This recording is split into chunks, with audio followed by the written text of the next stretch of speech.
Welcome back to episode 5 of Refuse Ordinary.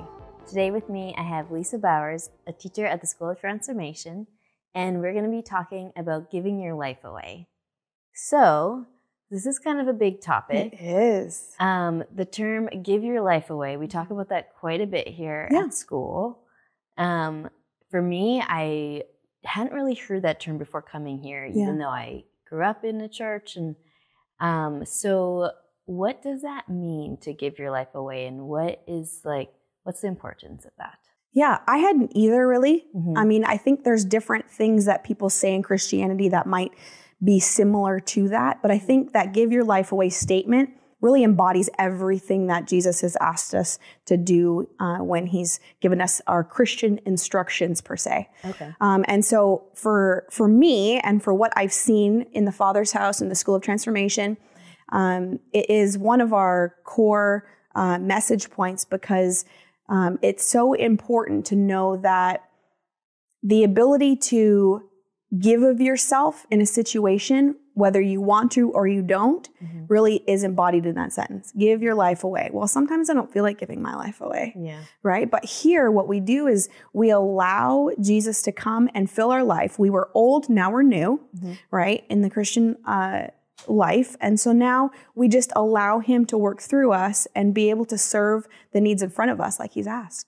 So really it's taking what he said in the Bible, Matthew, Mark, Luke, and John, and really living it out to the people in front of you, loving the one in front of you, serving the one in front of you, pouring yourself out just like Jesus did. He gave us the perfect example of giving your life away. That's really good. Thanks. So with that, what is your experience in giving your life away, in walking that out? Yeah, it's not as easy as it is. It's easier to say than do. Let's just put it that way. But I think most things in life are easier to say than do. So give your life away is something that you don't always feel. Right? And we as human beings, we as a culture, Christian and world culture, really go off our feelings and really have it feeling based in our life. So give your life away is not feeling based.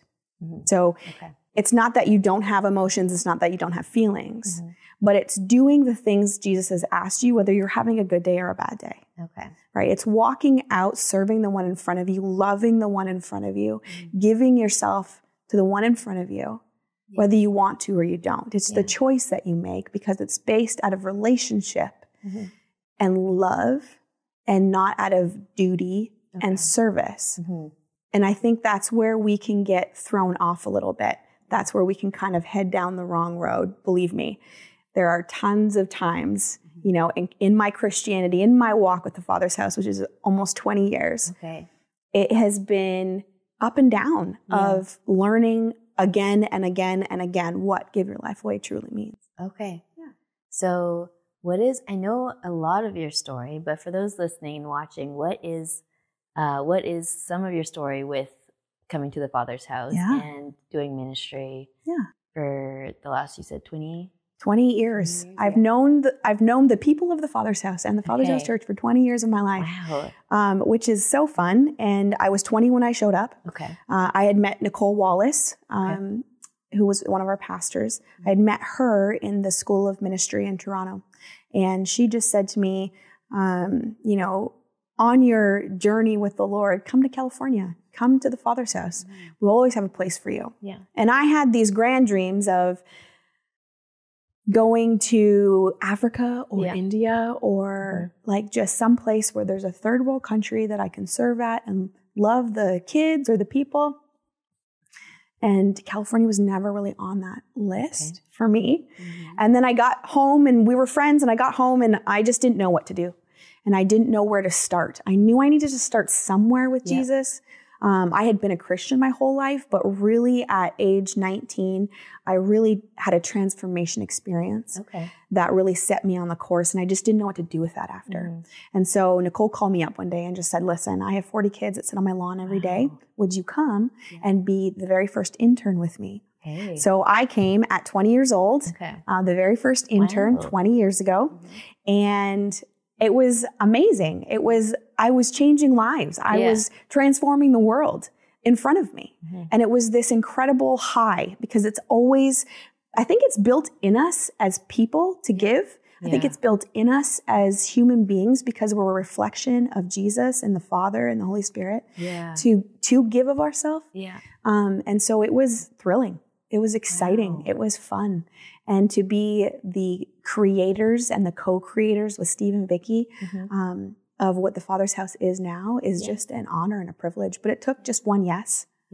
And then walking into what he had for me and my destiny. And it was here. And so I've come and gone over the last 20 years. There was a period where I went back to Canada and traveled the world and did ministry and kept giving my life away, but just felt called back here. And so I've spent the last almost 7 years living here. Wow.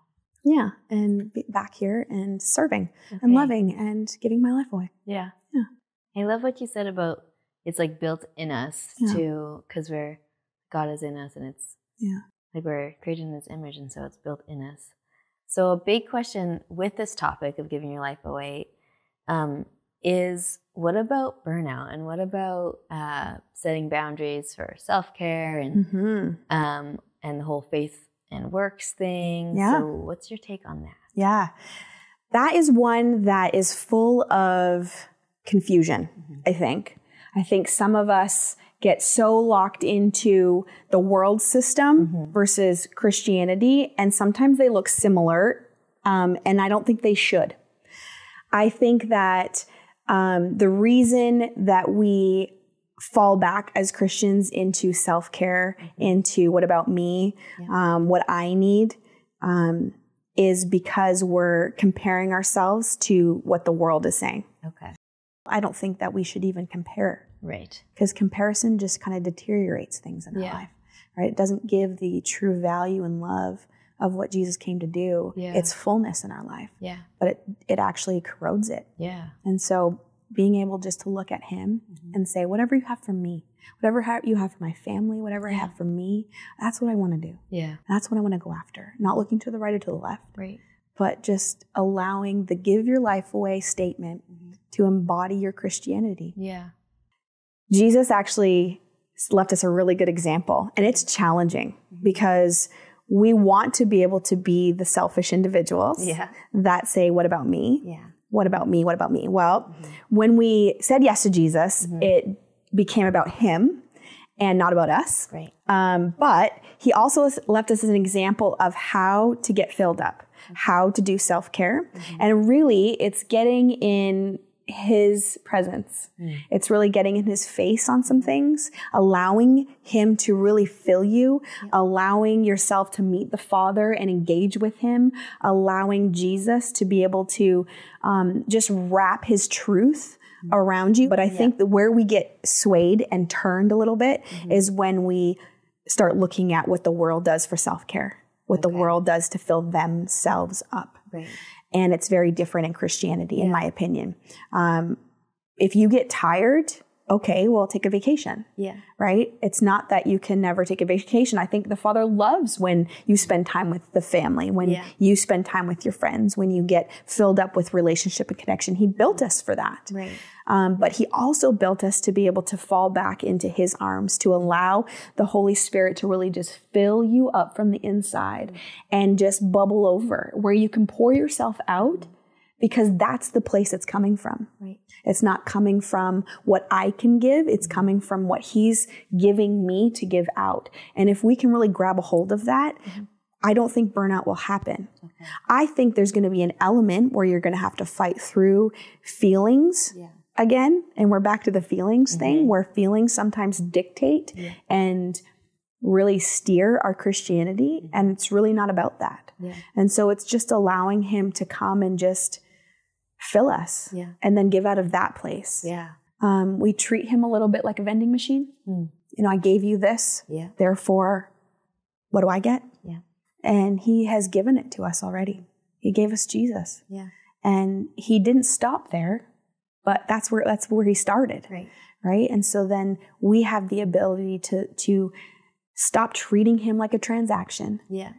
And treating God like the incredible awe that he is. Yeah. The I am.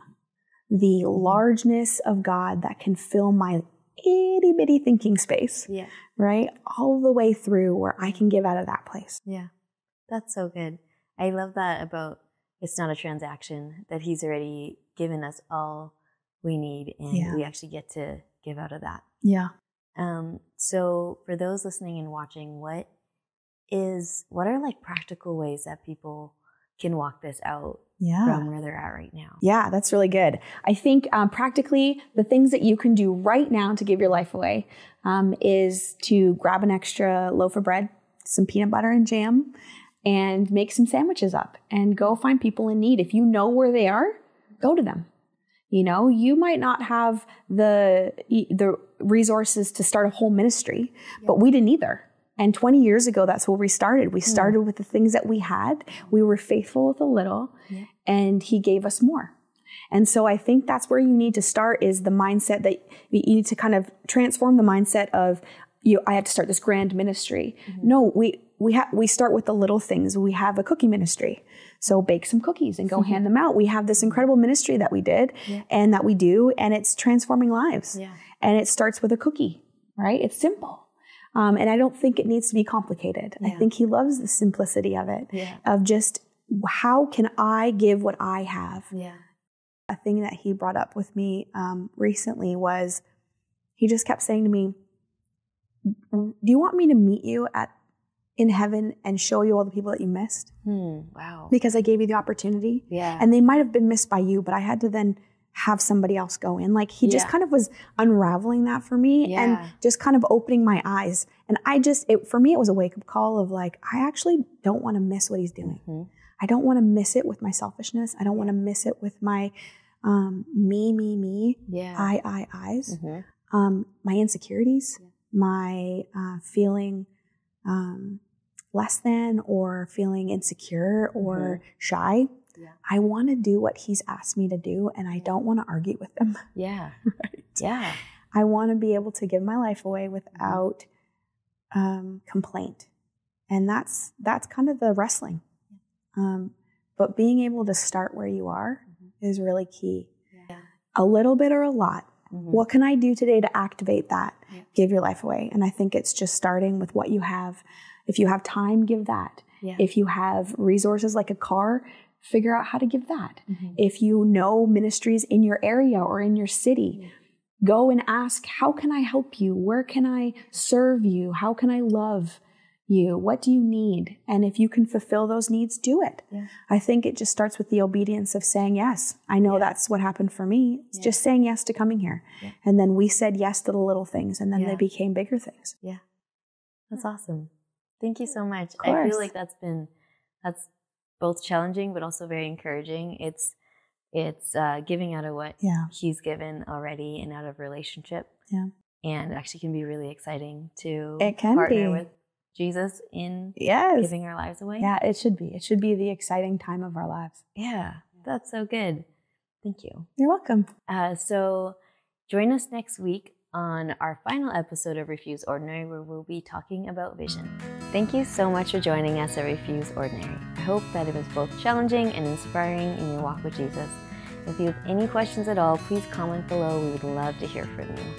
I have 3 different ways in which you can get involved at the School of Transformation. First, we have our flagship full-time in-person school right here in beautiful Orville, California.